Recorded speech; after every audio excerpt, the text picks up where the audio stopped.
Sa mga mainit na balita ngayong tanghali,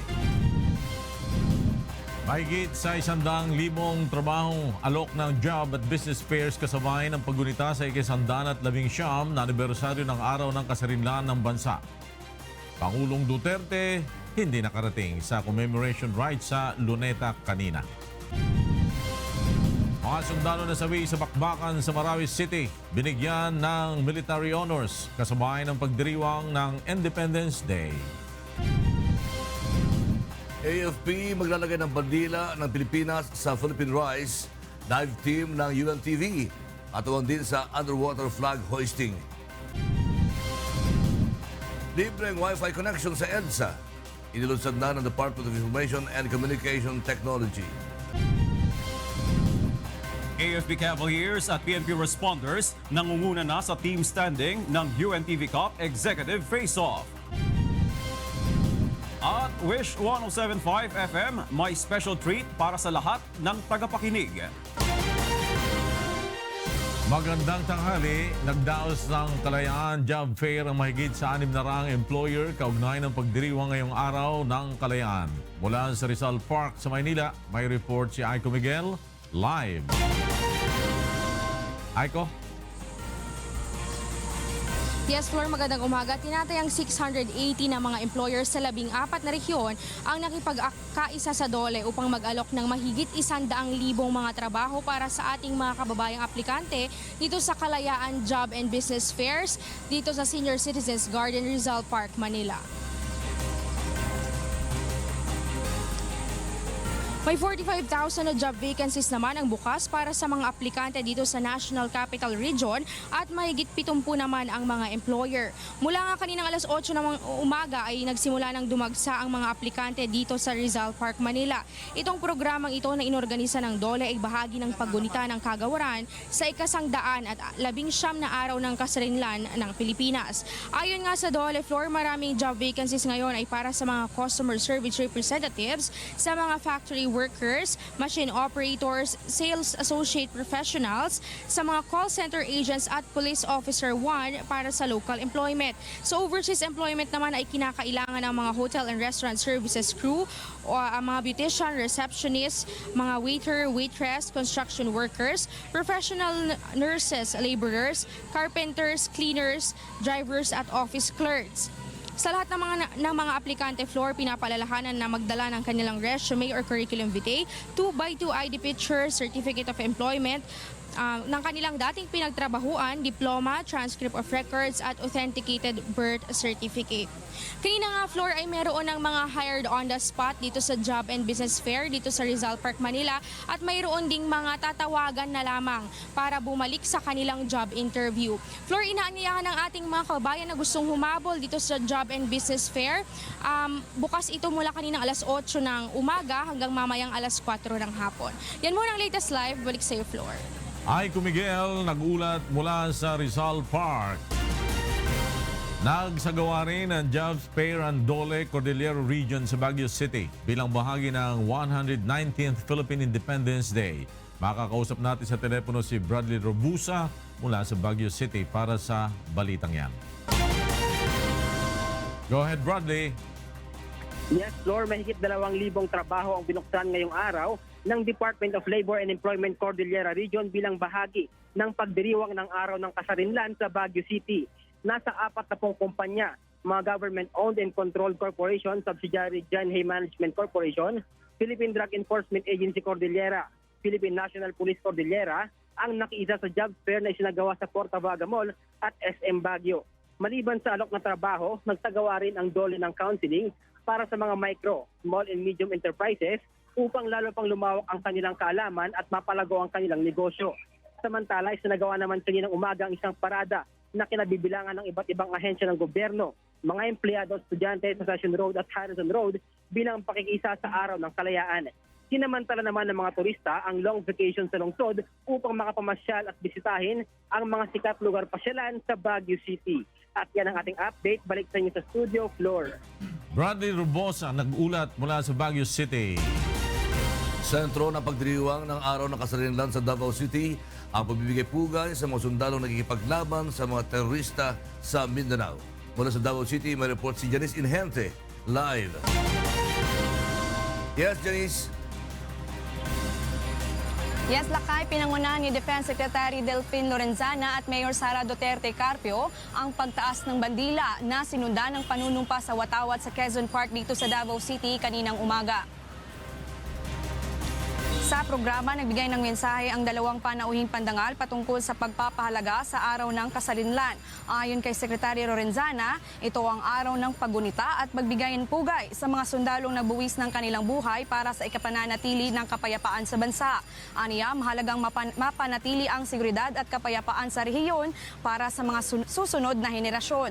Nanawagan naman si Mayor Sara Duterte sa mga mamamayan, lalo na sa lungsod ng Davao, na manatiling nakaalerto, mapagmatyag at agad na ipagbigay alam sa mga otoridad ang anumang kahina-hinalang bagay. Sa pagtatapos ng programa ay nag-alay ng bulaklak ang mga opisyal ng lokal na pamahalaan sa pangunguna pa rin ni Mayor Duterte sa harap ng monumento ni Jose Rizal sa Rizal Park sa San Pedro Street. Gayon din ang law enforcement agencies at iba't ibang sektor sa lungsod. Yan muna ang live update mula dito sa Davao City. Balik dyan sa studio. Maraming salamat, Janice Inhente, mula sa lungsod ng Davao. Itinaw naman sa pagdiriwang sa araw ng kasarinlan ng pagdaraos ng protesta laban sa deklarasyon ng martial law sa Mindanao sa Plaza Miranda. Mula sa Plaza Miranda sa Maynila, may report si Nel Maribuhok, live. Nel. Iba't ibang grupo ang nagtipon-tipon dito sa Plaza Miranda kasabay pa rin ng Independence Day celebration. Ang kanilang protesta ay may kaugnayan sa pagdideklara ng martial law sa Mindanao. Pinangunahan ng grupong akbayan ng pagtitipon na tinawag nilang Gathering for Civil Liberties. Dumating dito si Akbayan Senator Risa Ontiveros at dating Commission on Human Rights Commissioner Eta Rosales. Ayon kay Rosales, nababahala sila sa nangyayari sa Marawi City. Ganito ang nangyari nung panahon ng batas militar sa Marcos days. And ako, while it is true that narito tayo sa Luzon, dapat alam din natin kung anong nangyayari doon sa Marawi. Now, I am shocked and I would like to say that while nagbibigay nga tayo ng pugay sa mga sundalong namatay, nonetheless, I am very critical and I am shocked at the abuses of the soldiers. This was already reported. The soldiers and the policemen doon sa kanilang warrantless arrest. Sa programa, binigyang pugay din ang mga sundalong nasawi sa Marawi City at sa kasalukuyan ay nagpapatuloy ang programa pa rin dito. Diyan na kayo. Maraming salamat, Nel Maribuhok. Nag-uulat mula sa Plaza Miranda. Ipinahayag ni Chief Justice Maria Lourdes Sereno na commitment ng hudikatura na ipagtanggol ang kalayaan ng taong bayan. Mula sa Maynila, may report si Roderick Mendoza, live. Yes, Roderick. Victor, nakikiisa ang buong hudikatura sa paggunita ng araw ng kasarinlan ng bansa ngayong araw. Sa kanyang mensahe, sinabi ni Chief Justice Maria Lourdes Sereno na binibigyang pugay ng buong hudikatura ang lahat ng mga bayaning Pilipino. Nakikidalamhati rin ang punong maestrado sa mga sundalong nasawi sa pakikilaban sa mga terorista sa Marawi City. Nananatilian niya ang commitment ng hudikatura sa taong bayan na ipagtanggol ang kanilang mga kalayaan. Samantala, hindi na nakadalo ang punong maestrado sa flag raising ceremony sa Bonifacio Monument sa Caloocan City kanina. Ayon sa tagapagsalita ng Korte Suprema na si Atty. Teodoro Te, ito ay dahil naghahanda ang mga maestrado para sa gagawing preliminary conference mamayang alas 2 ng hapon. Kaugnay ito ng idaraos na oral arguments bukas sa mga petisyon laban sa martial law sa Mindanao. Sa ngayon nga, Victor, ay naghahain ng kanilang comment o sagot doon sa mga petisyon kontra martial law itong opisina ng Solicitor General dito sa Korte Suprema. Victor? Maraming salamat, Roderick Mendoza, nag-uulat ng live mula sa Maynila. Hindi nakarating si Pangulong Rodrigo Duterte sa Independence Day Commemoration Rites sa Rizal Park kanina umaga dahil may mahalagang bagay na inasikaso. Ipinagpalibad din ng Pangulo ang tradisyonal na taunang pagdaraos ng Vandelor sa Malacanang. May report si Rosalie Cos.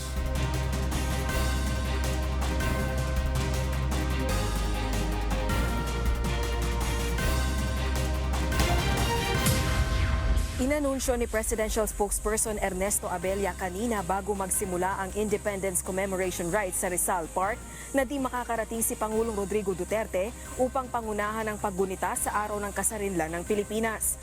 Ito ay dahil sa mga kinakailangang tutukan at desisyonan agad hinggil sa nangyayaring kaguluhan sa Marawi City. Pinapaalam lang ng opisina ng Presidente na hindi siya makakarating ngayong umaga. Si Presidente po ay wala namang binibigay na dahilan, pero sa ano po siguro sa palagay lang po natin, at talagang hinaharap niya meron siya mga hinaharap na ilang bagay upang maayos talaga yung hinaharap natin na challenge sa bayan. Humalili sa punong ehekutibo sa flag raising at wreath-laying ceremony sina Foreign Affairs Secretary Alan Peter Cayetano at Vice President Leni Robredo. Ito sana ang unang pagkakataon na pangungunahan ni Pangulong Duterte ang Independence Day bilang punong ehekutibo. Subalit dahil sa matinding suliranin ng bansa hinggil sa rebelyon at terorismo sa Marawi City, maging ang traditional Vande Noor sa Malacanang ay ipinagpaliban din ng Pangulo. As you all know, we're supposed to be in Malacanang at 10 o'clock for the traditional Vande Noor, no? Pero ang ng Pangulo, he doesn't feel like giving a toast kahit symbolic na namamatay yung mga sundalo, na yung mga evacuees, yung mga displaced ay nasa mga probinsya nasa tabi ng Marawi, no? So he really intended to focus, no, almost 100% of his time on resolving the not only the Marawi situation but the situation in the whole Mindanao, no? Ayon din kay Foreign Affairs Secretary Cayetano, di mabuti ang pakiramdam ng Pangulo matapos ang hectic schedule nitong mga nakalipas na araw. Matatanda ang dumalaw si Pangulong Duterte sa mga sugatang sundalo at burol ng mga killed in action na tropa ng militar. I talked to his people and inquired, sabi no problem, he's okay, but tired and doesn't feel that well, no? So better to rest. Wala namang dapat ikapangamba ang publiko hinggil sa kalusugan ng punong ehekutibo ayon sa kalihim. Sa ngayon, nasa Metro Manila pa ang Pangulo at wala pang inaanunsyo ang Malacanang sa magiging schedule nito ngayong araw. Rosa Licoz, UNTV News and Rescue, Manila. Nanawagan naman Malacanang sa publiko na alalahanin ang kagitingan ng mga sundalo, pulis na nagipaglaban sa Marawi City at maging ng mga sibilyan na nadamay sa bakbakan sa syudad. Mula sa Malacanang, nagbabalik si Rosalie Coz live. Rosalie. Magandang tanghali, Lakay. Ngayong tanghaling tapat ay magbibigay pugay ang buong Pilipinas dahil sa kagitingan ng mga sundalo at mga pulis na nag-alay ng kanilang buhay upang ipagtanggol ang kapayapaan ng Marawi City mula sa mga terorista. Kaalinsabay ng paggunita sa ika-119 na taon mula nang ideklara ang kasarinlan ng Pilipinas, ngayong araw ay isang pagpupugay o high noon salute ang inihanda ng pamahalaan para sa mga bayani at biktima ng kaguluhan sa Marawi City. Iaanunsyo ito sa pamamagitan ng mga himpilan ng radyo at telebisyon ang mga pangalan ng 58 tauhan ng Armed Forces of the Philippines at Philippine National Police na nasawi sa pakikipaglaban sa mga terorista. Kaya inaaniyahan din ng Malacanang ang publiko na samahan ng pamahalaan sa pag-alaala sa kanilang kagitingan maging sa mga biktima at inosenteng sibilyang apektado ng kaguluhan sa syudad ng Marawi. Una nang nabanggit ni Pangulong Rodrigo Duterte na maipakikita lamang natin ang paggalang sa kagitingan ng ating mga ninunong nakipaglaban sa mga mananakop sa pamamagitan ng pangangalaga sa tinamong kalayaan at sa pagtupad ng tungkulin bilang responsableng mga mamamayan. Tiwala si Pangulong Duterte na mareresolba rin ang suliranin sa Marawi City sa lalong madaling panahon sa pamamagitan ng puwersa ng militar at pulisya. Tiniyak din ng Pangulo ang tulong ng pamahalaan para sa mga apektadong residente ng syudad. Samantala, Lakay, inanunsyo naman ng Armed Forces of the Philippines na simula mamayang hapon ay naka-half-mast ang bandila sa lahat ng mga kampo ng militar. At bukas naman sa lahat ng mga government agencies at offices, ang mga bandila ay naka-half-mast din upang ipakita ang pagrespeto at pagdadalamhati ng lahat ng mga Pilipino dahil sa mga nag-alay ng buhay ng mga sundalo at pulis. Yan muna ang latest live mula rito sa Malacanang. Balik sa iyo, Lakay. Maraming salamat, Rosalie Coz. Nag-uulat mula sa Malacanang. Nagpasalamat si Pangulong Rodrigo Duterte sa kusang loob na pagbibigay ng tulong ng Estados Unidos sa pakikipaglaban ng pamahalaan sa Maute Group sa Marawi City, bagamat hindi niya ito hiningi. May report si Jackie Estacion. Hindi humingi ng tulong si Pangulong Rodrigo Duterte sa Estados Unidos upang supuin ang teroristang Maute Group sa Marawi City. Hindi rin ito umano alam na nagbigay ng technical assistance ang US sa tropa ng pamahalaan sa syudad. Ngunit magagayon pa man, nagpapasalamat pa rin ang Pangulo sa tulong ng Amerika. So we better stick to our own. Kaya ako wala akong totoo yan. I never approach any American to say that tumulong kayo. Baski wala man silang tulong, siguro meron man. Ako, papasalamat lang rin ako. Nandyan na rin, it could save lives. Pinahayag nung Sabado ng Philippine Army na tumulong ang US Special Forces sa pamamagitan ng pagbibigay ng technical assistance sa tropa ng pamahalaan. Ito ay matapos mapatay ang 13 Philippine Marines sa matinding bakbakan sa teroristang grupo noong Biyernes ng madaling araw. Ngunit naninindigan si Pangulong Duterte na kahit walang tulong ng American Forces ay kaya ng Pilipinas na masupil ang kaguluhan. But to say na kaya man natin. Kaya natin. Sabi ko, sundalo, kaya natin. O kita, gusto mo nang bumalik, oh. Yan, bantay. Pagbalik yan, kay may galit na yan. Hindi yan mag-atras hanggang hindi mawala ang ulo. Una nang nagkalamat ang relasyon ng Pilipinas at Estados Unidos dahil sa umano'y pagbatikos ng Amerika sa war on drugs ni Pangulong Duterte. Ngunit ayon sa Pangulo, ang kanyang away ay kay President Barack Obama at kaibigan niya ang successor nito na si President Donald Trump. Jackie Estacion, UNTV News and Rescue, Cagayan de Oro City. Maglalaan ng 10 bilyong pisong pondo ang pamahalaan para sa Bangon Marawi City Rehabilitation Plan. Prioridad ng proyekto na matulungan ang mga mahihirap na Maranao na naapektuhan ng bakbakan sa syudad. Nagbabalik si Jackie Estacion. Prioridad ng Pangulong Rodrigo Duterte na mabigyan ng tulong ang mga mahihirap na pamilyang naapektuhan ng kaguluhan sa Marawi City kapag nasimulan na ang rehabilitation sa syudad. Itinalaga ng Pangulo na manguna sa rehabilitation effort si Cabinet Secretary Leonicio Evasco Jr. Ginawa ng Pangulo ang pahayag nang bumisita ito sa Camp Evangelista Station Hospital sa Cagayan de Oro City kung saan nagpapagaling ang 84 na sundalong nasugatan sa bakbakan sa Marawi City. Meron kami, sabi ko kay June, when I was mayor of Davao City, siya yung sa housing ko, prepare a rehab plan for Marawi. Unahin ko lang yung mga bahay na yung mga mahirap. Yung mga makalalaking building, hayaan mo na, may pera. Pero there will never be, I will promise you, there will never be cooking of shabu in this island of Mindanao when I am. Una nang ipinahayag ni Presidential Spokesperson Ernesto Abella na 10 bilyong pisong halaga ng pondo ang ilalaan ng pamahalaan para sa rehabilitation project nito sa Marawi City. Tinawag itong Bangon Marawi Rehabilitation Plan na ipatutupad sa iba't ibang ahensya ng pamahalaan sa loob ng 6 na buwan. Uumpisahan ito matapos ang 1 hanggang sa 2 linggong clearing operation sa syudad. Ayon kay Yusek Abella, ang executive order para sa Bangon Marawi ay nasa opisina na ng Executive Secretary para sa pinalisasyon bago isumite upang pirmahan ng Pangulong Rodrigo Duterte.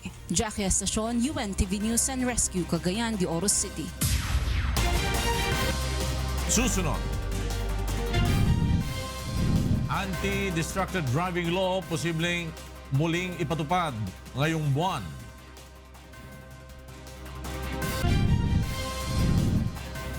Libreng Wi-Fi connection sa EDSA, inilunsad na ng Information and Communication Technology Department. At security personnel ng Resorts World Manila ipinatatanggal ng PNP dahil umano sa kapabayaan sa nangyaring pag-atake noong June 2.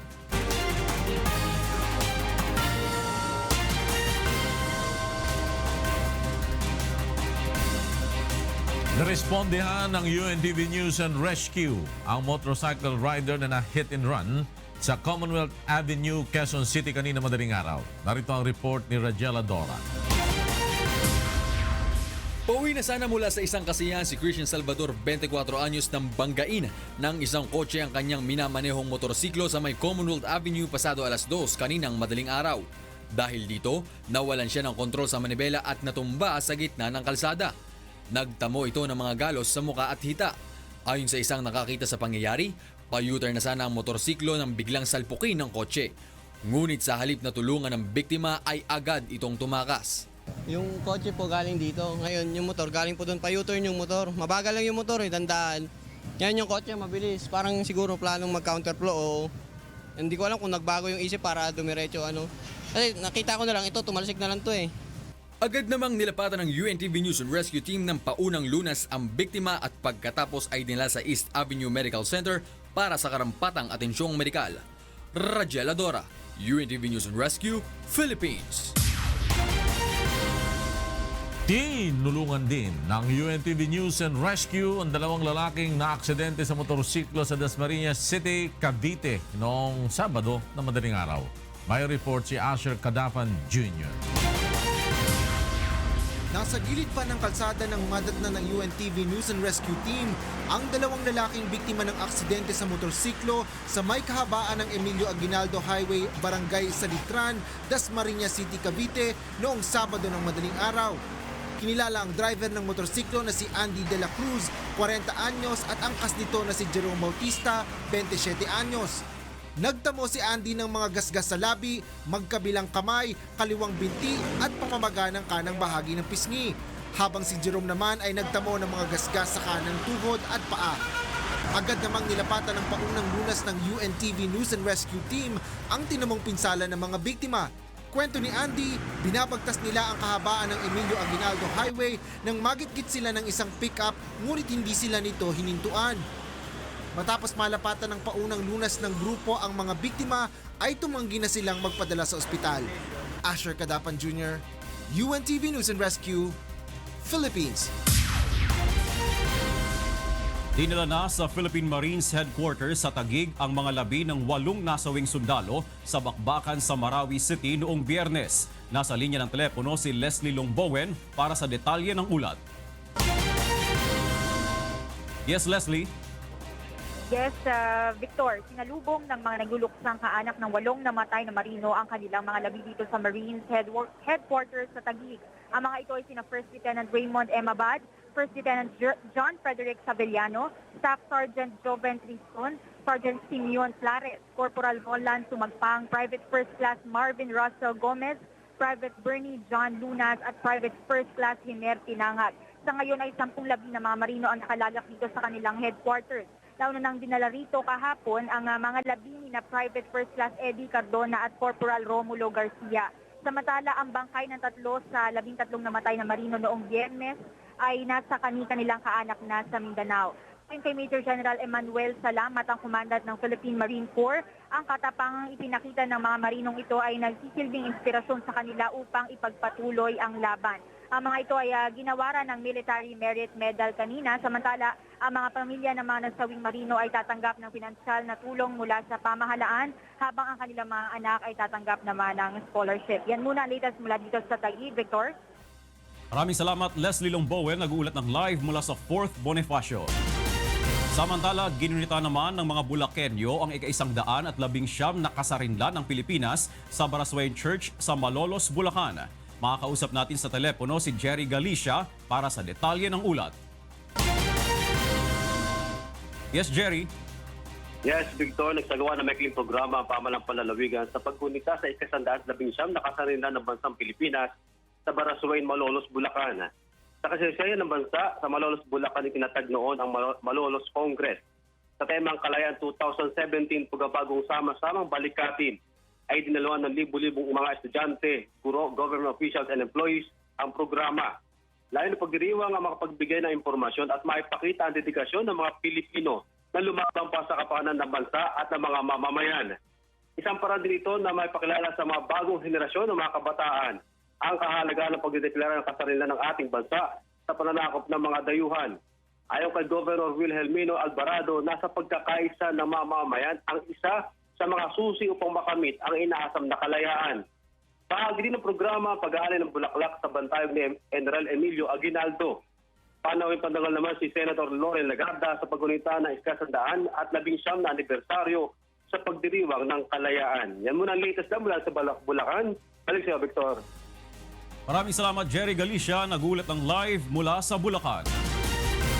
Magwawagayway ng bandila ng Pilipinas sa Philippine Rise, ang dating Benham Rise, ang sadatang lakas ng Pilipinas ngayong araw ng Kasarinlan. Magsisilbing simbolo ang bandila ng pagmamayari ng Pilipinas sa isla na may lawak na 13 million hectares. May report si Brian Evangelista.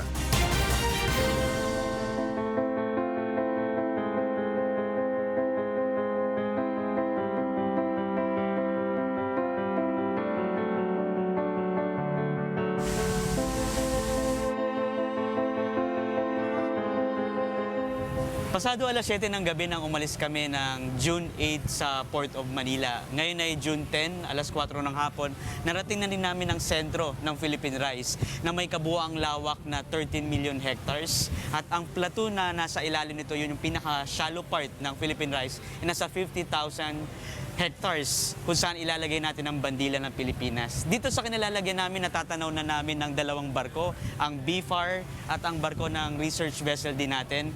Dahil 3 barko ang gagamitin para sa araw ng kasarinlan natin. Matapos ang 44 na oras na paglalakbay mula Maynila, sinamantala rin naming makunan ng pahayag ang mismong kapitan ng BRP Davao del Sur bilang partisipasyon nito sa makasaysayang underwater flag hoisting sa Philippine Rise na itinaon din sa araw ng ating kasarinlan. Dito sa Philippine Rise na ito po ay napaka-historic dahil at least mauna na tayo. Pwede natin sabihin sa atin to, nasa loob siya ng exclusive economic zone natin. Sa United Nations Convention on the Law of the Sea, meron tayong regime on exclusive economic zone na meron tayong right to explore na tinatawag. Ang EEZ is 200 nautical miles from the shoreline. So ito ay nasa loob ng EEZ natin, so we have the right to explore sa area na to.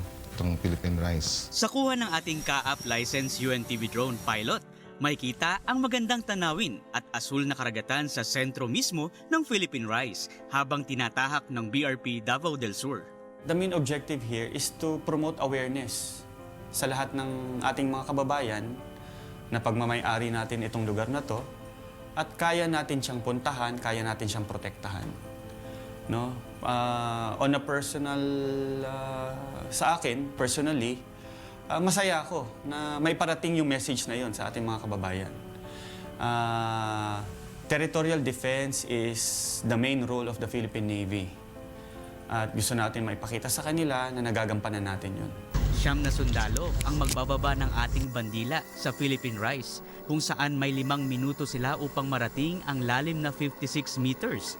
At may palugit lang na 20 minuto upang itayo ang bandila bago magbigay pugay. Unang-una, isang napakalaking karangalan, no?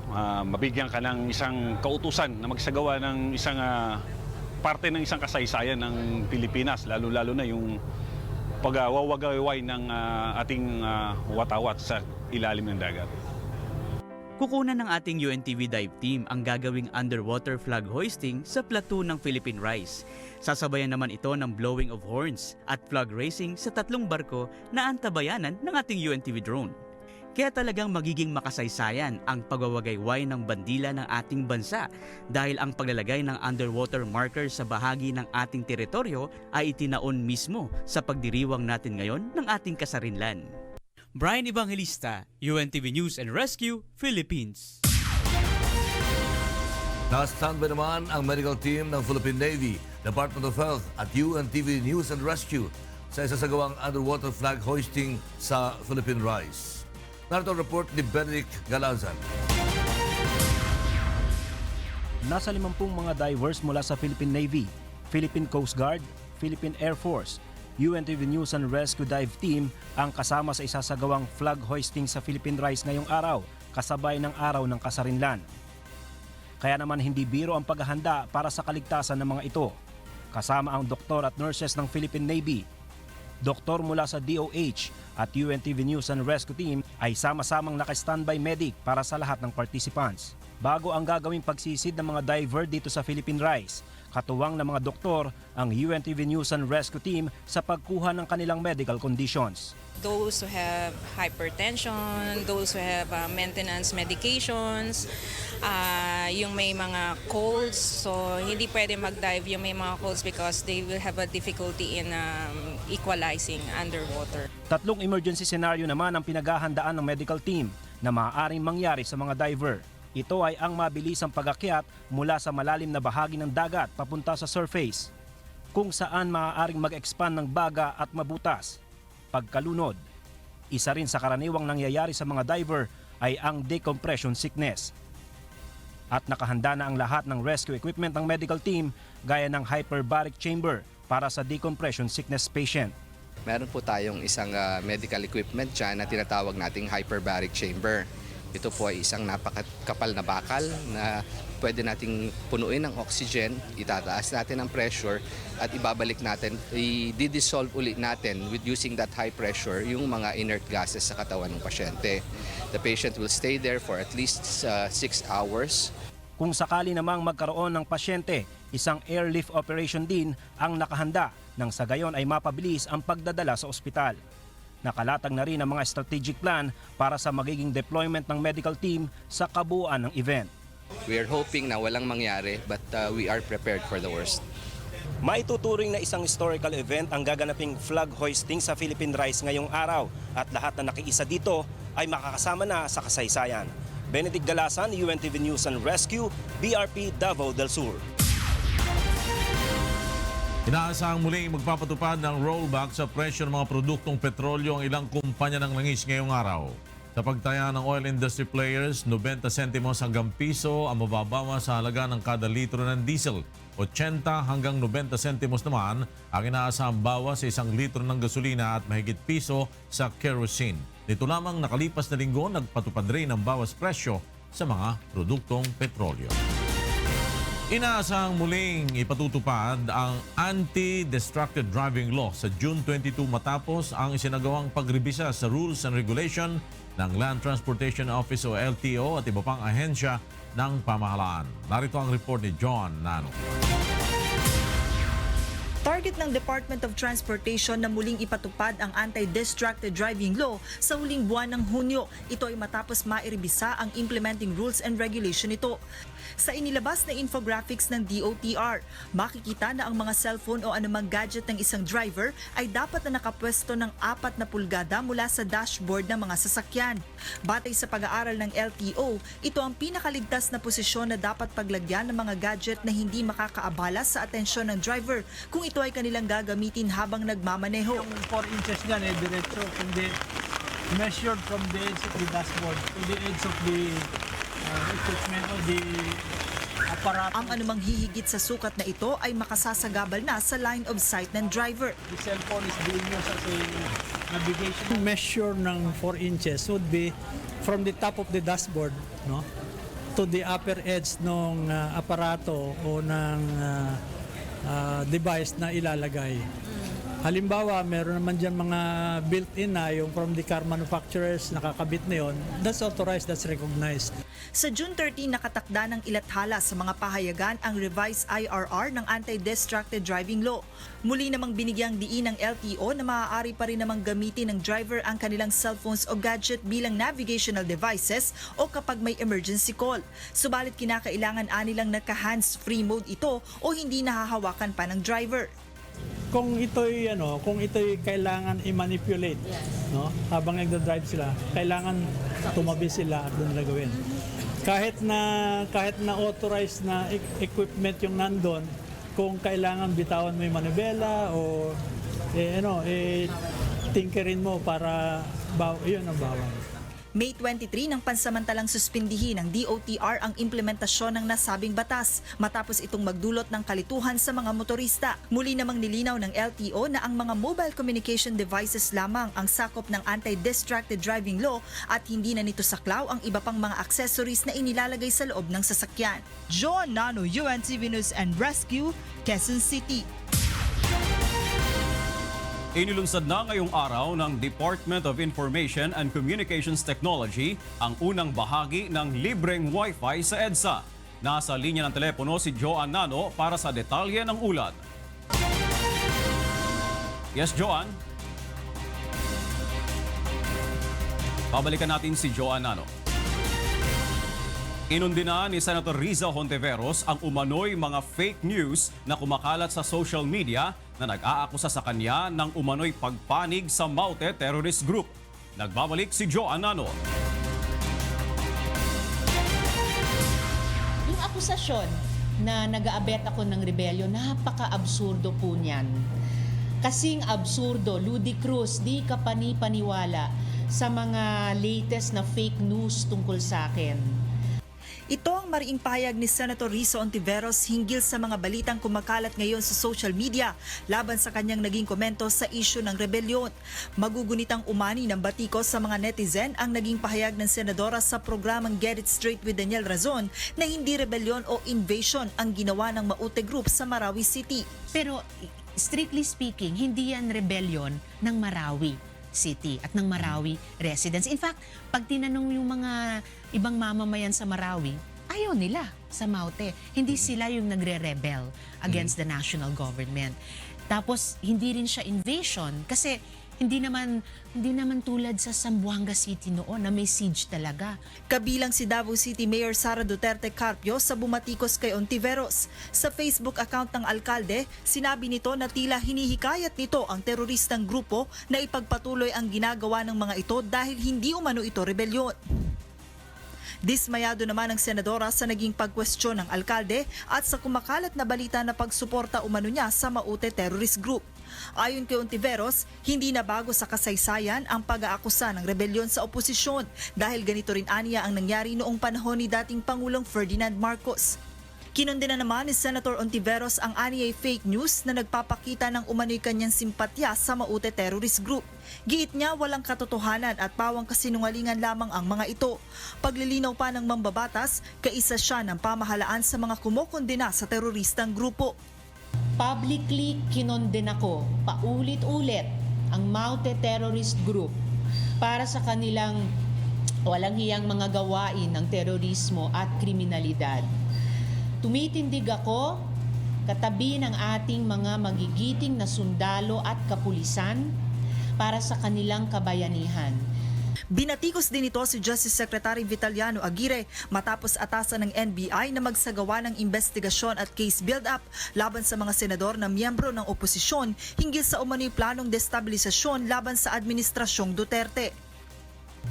Wala na bang magawa ang fake news king ng Padre Faura? Namamatay na nga ang mga inosente nating kababayang sibilyan sa Marawi. Nagsasakripisyo na ngang lumaban ang ating mga magigiting na sundalo at pulis. Namamatay na nga at nasusugatan kayong mga sundalo at pulis sa laban kontra sa Maute Terror Group. Pero ang tanging pinag-aabalahan pa rin na mga kagaya ni Sec Aguirre ay mga pekeng balita at pekeng kaso. Ano ba naman yan? Sa kabila ng mga ito, nanindigan si Senator Hontiveros na lalo niyang isusulong ang pagkakaroon ng joint session ng Kongreso upang kwestiyonin ang basehan ng martial law declaration ng Pangulo sa Mindanao. Joan Nano, UNTV News and Rescue, Quezon City. Samantala, balikan natin ang ulat ni Joan Nano hinggil sa paglulunsad ngayong araw ng Department of Information and Communications Technology ng unang bahagi ng libreng Wi-Fi sa EDSA. Joan? Yes, Victor, simula ngayong araw ay magagamit na ng publiko ang libreng Wi-Fi sa EDSA na isa sa mga proyekto ng Department of Information and Communication Technology. Ang Wi-Fi sa EDSA ay libre nang ma-access ngayon ng publiko sa 13 istasyon ng MRT Line 3 simula North Avenue hanggang Cap Station. Gayon din sa kahabaan ng EDSA Guadalupe hanggang Cubao. Bukod nga sa MRT Stations Cubao at Guadalupe, isusunod naman ng DICT ang pagsasaayos ng Wi-Fi connection simula Cubao hanggang EDSA North Avenue, gayon din sa Guadalupe hanggang sa Taft Avenue na target namang matapos bago ang sona ni Pangulong Rodrigo Duterte sa July 24. Inaasahan naman na makukumpleto ang installation ng libreng Wi-Fi sa buong kahabaan ng EDSA mula Balintawak sa Quezon City hanggang sa Mall of Asia sa Pasay City sa katapusan ng Agosto ngayong taon. Sa pagtayangan ng ahensya, aabot sa halos 1 milyong mga commuters sa EDSA ang makikinabang kapag nakumpleto na ang pagkakabit ng Wi-Fi connection. Ayon nga sa ahensya, ang libreng Wi-Fi access ay mayroong bilis na higit sa 100 Mbps. Ang proyektong ito ay alinsunod sa direktiba ni Pangulong Rodrigo Duterte sa DICT na mabigyan ng maayos na access sa internet ang mga Pilipino. Katuwang ng DICT sa proyektong ito ang 3 malalaking internet service provider dito sa bansa, kaya naman kumpiyansa sila na mabilis at maayos itong magagamit ng ating mga kababayan. Bukod nga sa EDSA Victor, tinatrabaho na rin sa ngayon ng DICT ang pagkakabit ng free Wi-Fi access sa iba pang mga pampublikong lugar sa bansa. At target nga ng ahensya na makapaglagay ng libreng Wi-Fi sa halos 13,000 mga pampublikong lugar sa higit 1,500 mga lungsod at munisipalidad dito sa Pilipinas. Victor? Maraming salamat, Joan Nano, nagulat ng live mula sa Mandaluyong City. Ipinag-utos na ng Philippine National Police na i-relieve ang mga security personnel ng NC Lanting Security Specialist Agency, ang security service provider ng Resorts World Manila. Ito dahil sa mga kapabayan sa isinagawang investigasyon ng PNP sa pag-atake sa hotel and casino na kinasuwi ng mahigit na 30 empleyado at mga guests. Kabilang sa mga pinatatanggal ay mga security guard na nakapwesto sa entrance at exit ng Maxims Hotel at Newport Mall ng Resorts World. Sa Martes, nakatakda namang ilabas ng PNP Sosia ang desisyon sa ipapato ng security service provider ng Resorts World Manila. Ngayon naman, alamin natin ang mga balita mula sa iba't ibang panig ng Pilipinas. Ihatid ng ating kasangbahay na si Frima Salonga Gloria. Maya paugto, Frima. Dakala salamat lakay at maya paugto ka rin kay katamong kasambahay. Ining kay katamong balita, ibating miyayaliwang lugar king kay katamong bansa. Aduang pagsuspetsyan ng drug pusher ingin naresto da ring pulis king Antipolo Rizal. Akong piskada naman kareni king mapilang o ding mapilang sa siya pagsuspetsyan ng shabu ang pongatsuking kapit ng kilong marijuana. Ining balita ng Jenica Cruz. Huli ang 2 hinihinalang tulak na iligal na droga sa isinagawang anti-drug operation ng Philippine Drug Enforcement Agency o PDEA sa 2 bahay sa Barangay Santa Cruz, Antipolo City. Kinilala ang mga suspect na sina Richard Tubid at Stephen Jimenez na dating mga drug surrenderer ngunit hindi nagtuloy sa community rehabilitation program. Nagtangkang tumakas sa mga suspect ngunit hindi na nakalayo ang mga ito.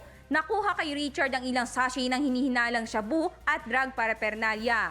Kay Stephen naman, natagpuan ang kalahating kilong hinihinalang marijuana na nakabalot pa sa dyaryo. Sumurrender sila, ang problema hindi nila itinuloy yung programa, hindi nila tinapos. So I think instead of ituloy, bumalik sila dito sa ganitong illegal na gawain. Maaaring maharap sa kasong paglabag sa Republic Act 9165 o Comprehensive Dangerous Drugs Act of 2002 ang mga suspect. Ayon sa Barangay Anti-Drug Abuse Council o BADAC ng Barangay Santa Cruz, ang mga suspect ay ilan sa mga natitirang di pa nahuhuli bago ideklarang drug-free ang kanilang lugar. Jenica Cruz, UNTV News and Rescue, Antipolo, Rizal.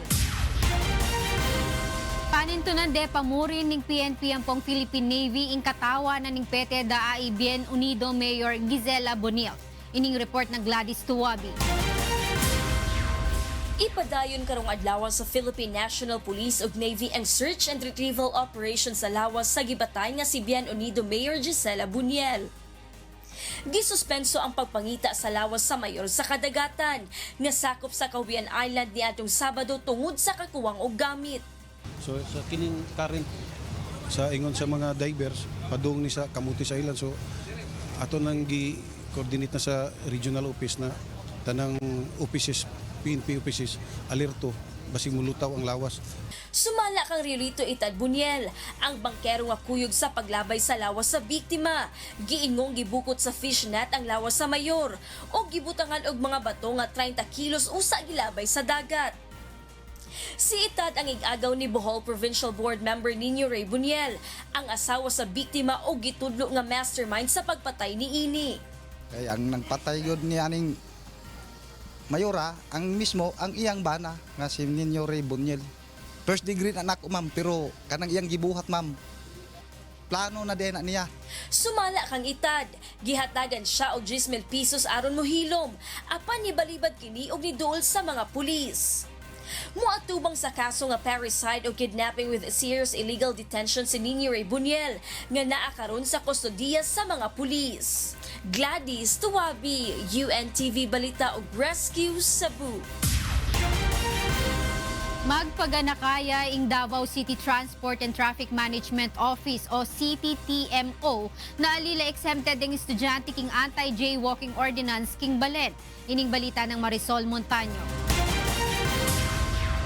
Sa datos sa Davao City Transport and Traffic Management Office o CTTMO, sukad ni antong December 2, 2016 hangtod May 31, 2017, mikabat na sa 21,335 ang nakalapas sa anti-jaywalking ordinance sa syudad. Kadaghanan sa mga nadakpan kay mga magtutungha o mga dayo sa syudad. Subay niini nagpahinumdum ang CTTMO sa mga magtutungha nga dili sila exempted sa maong ordinansa. Na amoy dako estudyante wala dili exempted ang mga estudyante kasi we believe na mas maayo nga i-target nato kasi the younger the generation mas better nato silang i-mold into abiding into following the traffic rules and regulations, especially sa pag-jaywalk. Ang mga estudyante edad 16 anyos pataas nga makalapas sa maong ordinansa kay pagatagaan og invitation slip para sa jaywalking seminars. Samtang i-repaint usab ang mga pedestrian lane sa syudad ug gigahinan kini og 9 milyones pesos nga pondo. Magdungog usab og mga tawo ang CTTMO sa mga eskwelahan aron maghatag og assistance sa mga pedestrian. Marisol Montaño, UNTV News and Rescue, Davao City. At yan yung kekatamong balita, iba't king miyayaliwang lugar king kekatamong bansa. Mibalik kay Ken Lakay. Salamat, Frima Salonga Gloria. Susunod, AP Cavaliers at PNP Responders. Nasa itaas na ng team standing ng UNTV Cup Executive Face-Off. Aliping walang kabuluhan. Nalikaran sa Bulacannia. Wagi bilang Song of the Week sa second weekly elimination ng A Song of Praise Music Festival Year 6. At UNTV at Members Church of God International nakiisa sa consular mission ng Embahada ng Pilipinas sa Vietnam.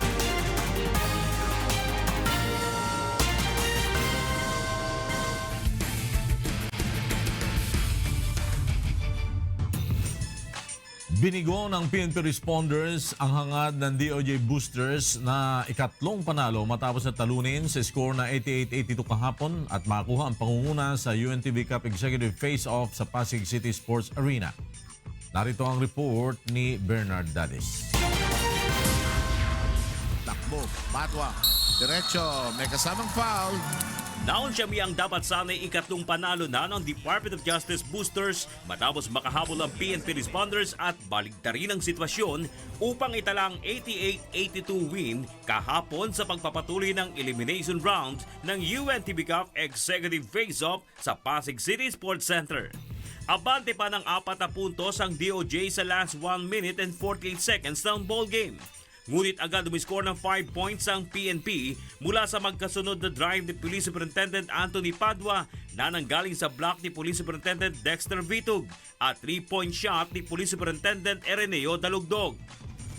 Gumuho na ang depensa at sumablay ng ilang attempts ng naghahabol na DOJ team hanggang sa pagtunog ng buzzer. Una rito'y lumamang pa ng 13 puntos ang DOJ sa huling 1 minuto 37 segundos ng third quarter. Sipagan lang namin sa depensa. Yun lang naman ang kailangan namin gawin. Pangalawa, stop si Sir Tagalikod. Ganda nung pinakita ng PNP ng huli.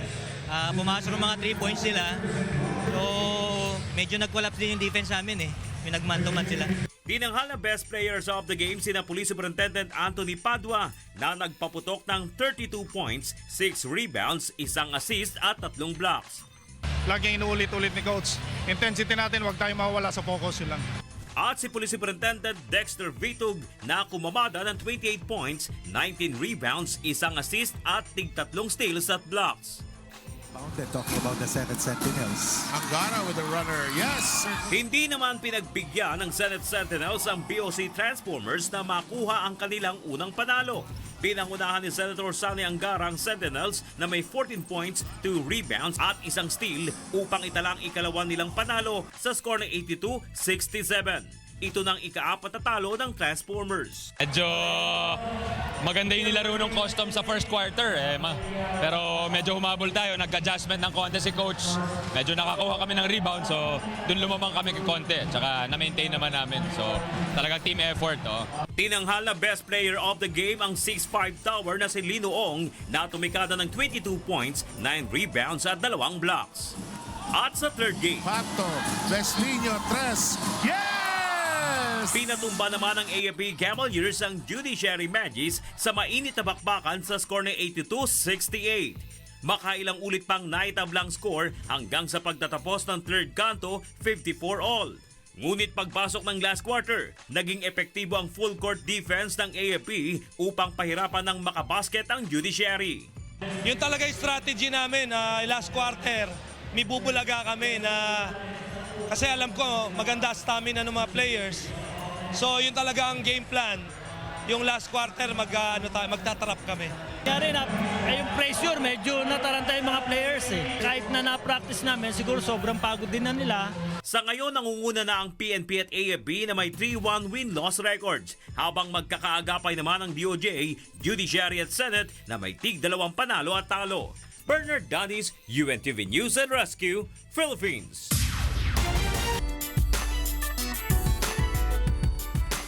Isasagawa ngayong araw ang ikatlong Wish Dependence, ang special treat event ng Wish FM 107.5 para sa lahat ng mga avid listener nito. Mula sa Santa Rosa, Laguna, may report si Mon Hocson live. Yes, Mon. Yes, Vic, taon-taon nga ay nagbibigay ng special treat ang Wish 107.5 sa lahat ng kanilang mga avid listener. At ngayong araw nga ang ikatlong Wish Dependence at excited na ang lahat ng mga participants para sa kanilang activities ngayong araw. So ngayon, Vic, ay patuloy na sinasagawa nga itong Wish Dependence at lahat ng mga participants ngayong araw na ito ay mga wishers na sumali sa contest upang makakuha nga ng free invites para sa Wish Dependence. May naka-line up na mga activities o mga games ngayong araw na tiyak na kagigiliwan ng mga participants. Igugrupo ang mga participants sa mga team at silang gagawa ng mga tasks at mission para sa araw na ito. May nakahandang mga prizes ang Wish FM para sa mga team na mananalo ngayong araw. Kasama na ang mga Wish FM souvenirs at memorabilia para sa mga avid listeners. After activities ay isang mini concert ang isasagawa mamayang gabi. Nalalahukan ng mga kilalang OPM artists. Kasama sa mga guest mamaya ay sinasama Ngubat, Jason Fernandez, Mela Lea Patricio, Jaire Lim, Froilan Canlas, The Ones at iba pa. So ngayon, Vic, itong ating mga participants dito sa Enchanted Kingdom sa Laguna ay merong kanya-kanyang mga team at mamaya ay pupunta sila doon sa loob upang magsagawa ng mga task na ibibigay sa kanila ng mga game marshals at merong prize, may prize money mamaya. Alamin natin kung magkano yan. Sigurado naman na talagang lahat ng mga dumalo ngayon ay may mauuwi naman kahit papaano mga souvenirs at memorabilia ng Wish FM. So mamaya babalik kami para magbigay ng update sa ating Wish Dependence ngayong araw. Yan muna ang latest mula dito sa Laguna. Balik sa inyo, Vic. Maraming salamat, Mon Hocson. Nagulat ng live mula sa Santa Rosa, Laguna.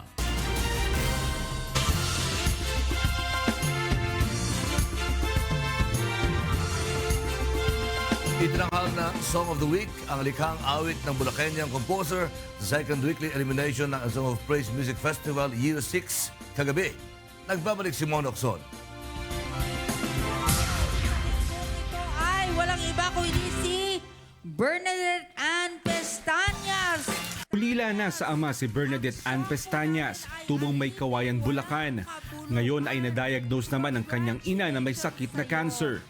Sa mga ganitong pagsubok sa kanyang buhay, humuhugot si Bernadette ng inspirasyon sa pagsulat ng mga awit na papuri sa Diyos.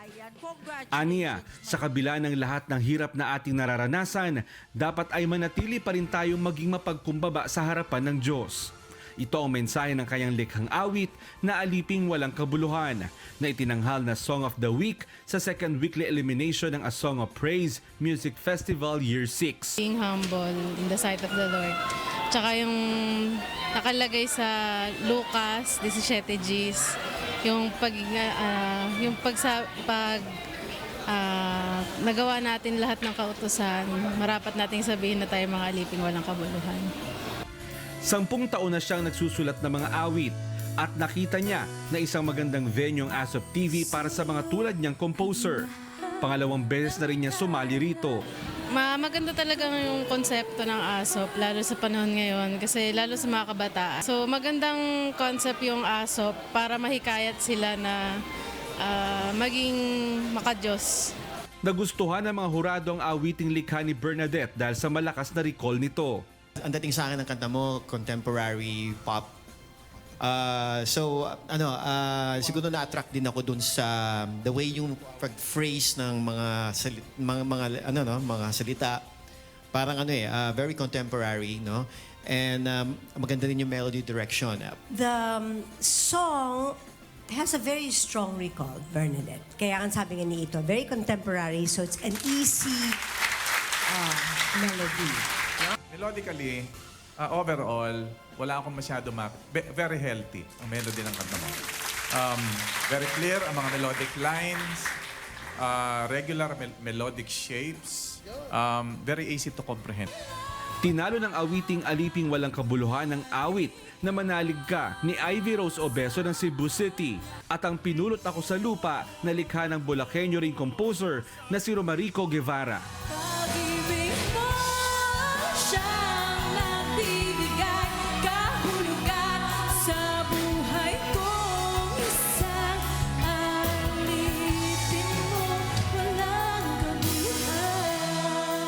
Mon Hocson, UNTV News and Rescue, Quezon City.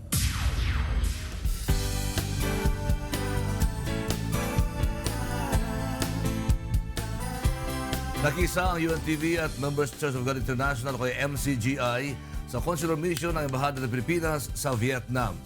Narito ang ulat ni Ian Medina.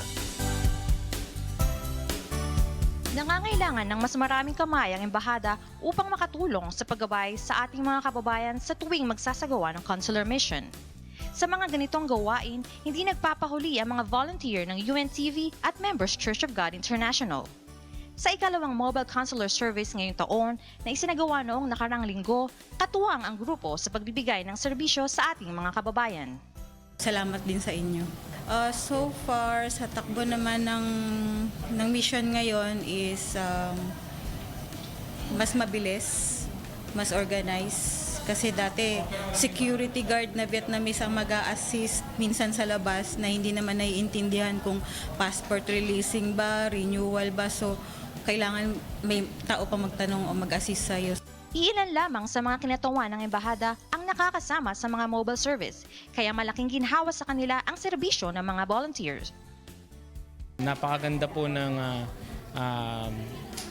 kanilang pagbibigay ng serbisyo dito.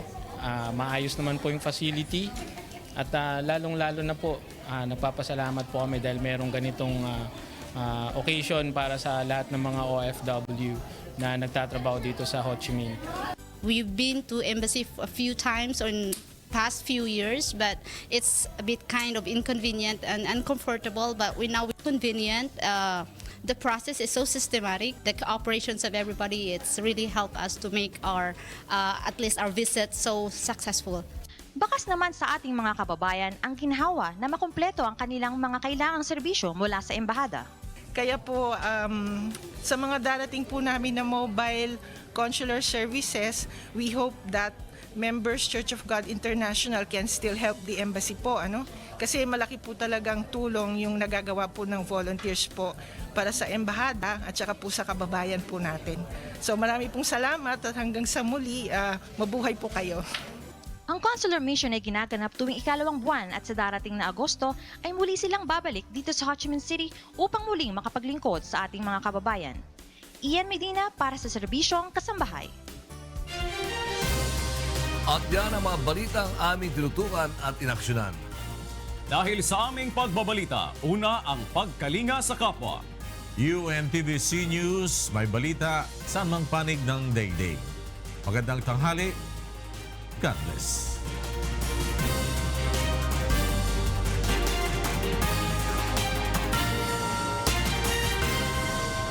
Muli po namin kayong inaanyayahan para sa